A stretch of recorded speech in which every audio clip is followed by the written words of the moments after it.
Assalamualaikum warahmatullahi wabarakatuh. Perkenalkan, nama saya Muhammad Iqbal dan Pratomo dari cabang Stekom Majapahit 605, kelas Sistem Informasi Sore. Saya membuat video ini untuk menyelesaikan tugas pengantar manajemen. Soal 1. Berikan pendapat Anda tentang konsep perencanaan dalam konteks manajemen secara umum. Konsep perencanaan dapat mengurangi kesalahan dalam pembuatan, dan perencanaan dapat meningkatkan suksesnya pencapaian tujuan organisasi. Nomor 2. Mengapa perencanaan sangat diperlukan dalam setiap aspek kehidupan, baik dalam ruang lingkup individu maupun manajemen organisasi? Membantu manajemen untuk menyesuaikan diri dengan perubahan-perubahan lingkungan. Memungkinkan manajer memahami keseluruhan gambar operasi lebih jelas, membantu penempatan tanggung jawab lebih cepat. Nomor 3. Berikan penjelasan Anda hubungan antara fungsi perencanaan dengan fungsi manajemen yang lainnya.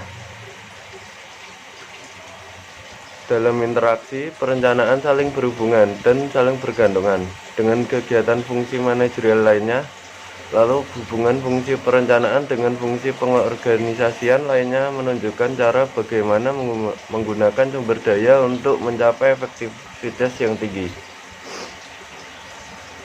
4. Apa yang dimaksud dengan strategic plan dan operational plan? Berikan penjelasan Anda dengan contohnya.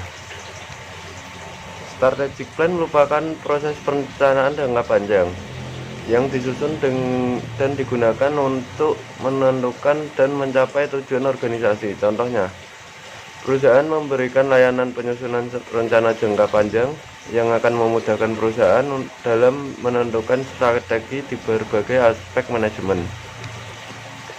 Di antaranya yaitu aspek keuangan pelanggan, proses bisnis internal, serta pembelajaran dan pertumbuhan perusahaan menggunakan analisa yang dapat menemukan keunggulan perusahaan untuk dioptimalkan dalam merespon persaingan yang semakin kompetitif.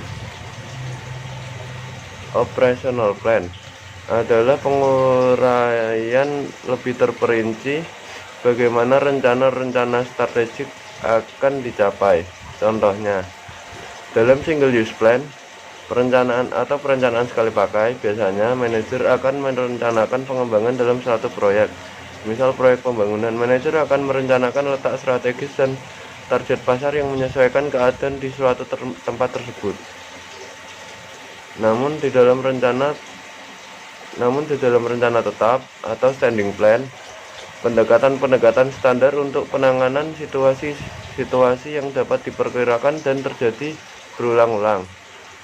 Contoh, perencanaan dalam bidang keuangan suatu perusahaan biasanya digunakan berulang-ulang. Terima kasih. Sekian. Wassalamualaikum warahmatullahi wabarakatuh.